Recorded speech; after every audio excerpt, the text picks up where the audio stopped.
Casey, the President's nominee to replace General Peter Schoomaker as the Chief of Staff of the United States.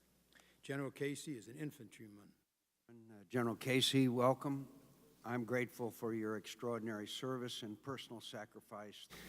And while I do not in any way question your honor, your patriotism, or your service to our country, I do question some of the decisions and judgments you've made over the past 2.5 years as commander of multinational forces in Iraq.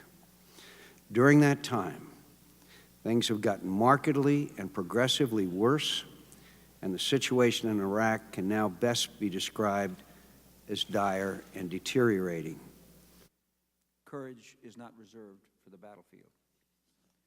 I especially want to thank my bride of 36 years, Sheila, for her courage, grace, and support over the last 2.5 years.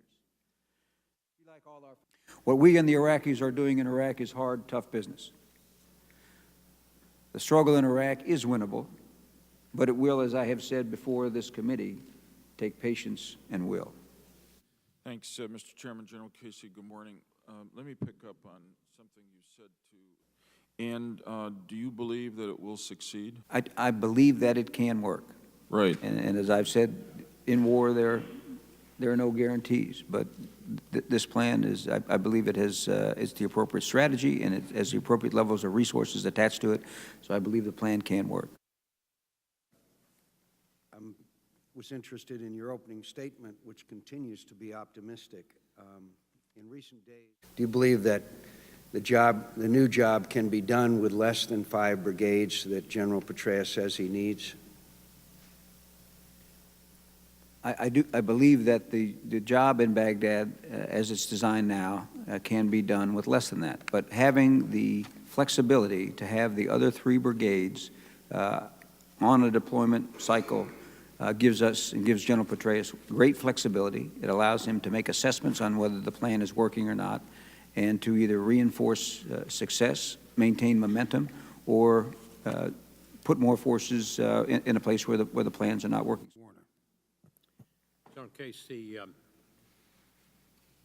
why did you not ask for the full complement of the 4 to 5 brigades rather than just the 2? Senator, my general belief is I did not want to bring one more American soldier into Iraq than was necessary to accomplish the mission. That process is working. It's working slowly, but it's working. Does that mean the President's cool with the adjustments? There were a number of conversations, and the President, after talking with General Casey and other commanders, came to the conclusion that he preferred to have 5 brigades into Baghdad and 4,000 Marines into Anbar. And again, what General Casey was talking about is some suggestions he'd made earlier. The President has made his decision, and it does reflect the wisdom of a number of combatant commanders, and again, it does have the assent of General Casey. Well, again, I don't know exactly how the map carves up Sadr City, but it's certainly going to be at least one of the districts, and perhaps maybe